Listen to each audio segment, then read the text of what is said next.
Assalamualaikum warahmatullahi wabarakatuh. Perkenalkan, nama saya Indah Trisnaningrum. Saya akan menjelaskan materi pertama tentang keterkaitan antara evaluasi kurikulum dengan pengembangan kurikulum. Evaluasi artinya penilaian, maka penilaian kurikulum berkaitan erat dengan pengembangan kurikulum. Misalkan penilaian suatu kurikulum sudah baik, maka diperlukan hal-hal lain yang dapat digunakan untuk mengembangkan kurikulum supaya lebih baik lagi. Misalkan penilaian suatu kurikulum kurang baik, maka diperlukan solusi-solusi sehingga kekurangan yang ada pada kurikulum bisa diminimalkan, kalau bisa dihilangkan. Evaluasi kurikulum adalah sebuah usaha sistematis mengumpulkan informasi mengenai suatu kurikulum untuk digunakan sebagai pertimbangan mengenai nilai dan arti dari kurikulum dalam suatu konteks tertentu. Evaluasi kurikulum merupakan kegiatan yang dilakukan dalam rangka menilai semua kegiatan yang ada pada kurikulum. Evaluasi dalam penerapan kurikulum di lingkungan sekolah sangat penting dilakukan karena berguna untuk mengetahui perkembangan lingkungan sekolah dengan adanya penerapan kurikulum saat ini. Jadi keterkaitannya dengan pengembangan kurikulum adalah jika penilaian suatu kurikulum sudah baik, maka diperlukan hal-hal yang untuk dapat digunakan untuk mengembangkan kurikulum supaya lebih baik lagi. Tetapi jika suatu penilaian kurikulum kurang, maka diperlukan solusi sehingga kekurangan yang ada pada kurikulum bisa diminimalkan. Baik, masuk ke prinsip-prinsip evaluasi kurikulum. Ada beberapa prinsip evaluasi kurikulum, yaitu kooperatif dan bertanggung jawab dalam perencanaan, pelaksanaan, dan keberhasilan suatu program. Evaluasi kurikulum merupakan tanggung jawab bersama pihak-pihak yang terlibat dalam proses pendidikan seperti guru, kepala sekolah, orang tua, bahkan siswa itu sendiri. Di samping merupakan tanggung jawab utama lembaga penelitian dan pengembangan. Yang kedua, tujuan tertentu yaitu setiap program evaluasi kurikulum terarah dalam mencapai tujuan yang telah ditentukan secara jelas dan spesifik. Tujuan itu mengarahkan berbagai kegiatan dalam proses pelaksanaan evaluasi kurikulum. Yang ketiga, bersifat objektif, yaitu berpijak pada keadaan sebenarnya, bersumber pada data yang nyata dan akurat yang diperoleh oleh sumber instrumen yang handal. Yang keempat, efisiensi, khususnya dalam penggunaan waktu, biaya, tenaga, dan peralatan yang menjadi unsur penunjang. Yang kelima, berkesinambungan. Hal ini diperlukan mengingat tuntunan dari dalam dan luar sistem sekolah yang meminta diadakannya perbaikan kurikulum. Yang ketiga, jenis-jenis evaluasi kurikulum. Evaluasi dapat dibagi menjadi 4 jenis, yaitu evaluasi reflektif, misalnya memusatkan perhatiannya terhadap dimensi kurikulum sebagai ide.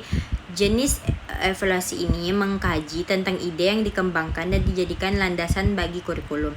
Ada beberapa kemungkinan pelaksanaan jenis evaluasi reflektif, yaitu pada waktu pertama kali ide dikemukakan, pada waktu terjadi proses deliberasi ketika suatu kurikulum sebagai rencana akan dikembangkan oleh suatu tim, pada waktu kurikulum sebagai rencana telah selesai ditulis, atau pada waktu kurikulum sebagai kegiatan sedang dikembangkan.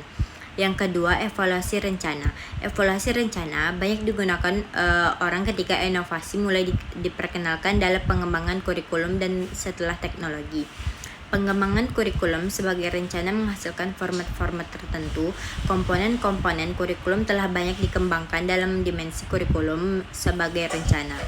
Hal ini menjadi fokus perhatian dan evaluasi rencana. Yang ketiga, evaluasi proses. Sering disebut dengan evaluasi implementasi kurikulum. Istilah proses digunakan untuk memperkuat pengertian kurikulum sebagai suatu proses, sesuatu yang telah terjadi di sekolah. Asumsi evaluasi proses adalah suatu proses banyak menentukan keberhasilan kurikulum. Jenis evaluasi ini lebih banyak mencurahkan perhatiannya terhadap dimensi kurikulum sebagai kegiatan, termasuk faktor-faktor yang mempengaruhinya, seperti kepala sekolah, guru, peserta didik, sarana dan prasarana, sistem supervisi dan monitoring lingkungan, orang tua, dan sebagainya. Yang keempat, evaluasi hasil. Sekalipun pengertiannya sama, tetapi cangkupannya berbeda. Karena hasil yang dimaksud dalam evaluasi hasil adalah merupakan evaluasi kurikulum yang paling tua. Evaluasi hasil disebut penilaian hasil belajar. Hasil belajar bukan hanya berkenaan dengan dominan pengetahuan tetapi juga domain keterampilan dan sikap. Yang keempat, prosedur strategi evaluasi kurikulum. Saat ini telah dikembangkan suatu definisi yang memandang evaluasi sebagai suatu hal yang sangat penting karena memberikan informasi dalam proses pembuatan keputusan. Oleh karena itu ada 4 jenis strategi evaluasi, diantaranya ialah yang pertama, strategi pertama berkaitan dengan penentuan lingkungan tempat terjadinya perubahan. Terdapat berbagai kebutuhan yang tidak atau belum terpenuhi dan juga berbagai masalah yang mendasari timbulnya kebutuhan serta kesempatan yang terjadi perubahan. Yang kedua, strategi kedua yaitu pengenalan dan penilaian terhadap berbagai kemampuan yang relevan. Strategi ini sangat besar gunanya dalam mencapai tujuan, program, dan desain yang berguna untuk mencapai tujuan-tujuan khusus. Yang ketiga, strategi ketiga yaitu pendekatan dan prediksi hambatan yang mungkin terjadi dalam desain prosedural atau implementasi sepanjang tahap pelaksanaan program. Yang keempat, strategi berkaitan dengan keefektifan proyek yang telah dilaksanakan melalui pengukuran dan penafsiran hasil-hasil yang telah dicapai sehingga seorang evaluator dapat memilih strategi yang tepat. Yang kelima, komponen desain evaluasi kurikulum. Menurut Nana S. Madinata, desain kurikulum adalah menyangkut pola pengorganisasian unsur-unsur atau komponen kurikulum. Penyusunan desain kurikulum dapat dilihat dari 2 dimensi, yaitu dimensi horizontal dan vertikal. Dimensi horizontal berkenaan dengan penyusunan dari lingkup isi kurikulum, sedangkan dimensi vertikal menyangkut penyusunan sekuensi bahan berdasarkan urutan tingkatan kesukaran. Karakteristik desain kurikulum yang bagian A, desain kurikulum subjek mater, bertujuan melatih peserta didik menggunakan ide-ide yang dimilikinya. Sumber tujuannya adalah sistem pendidikan klasik yang dimana mata pelajaran yang harus dipelajari karena seorang anak dianggap sebagai tabung kosong.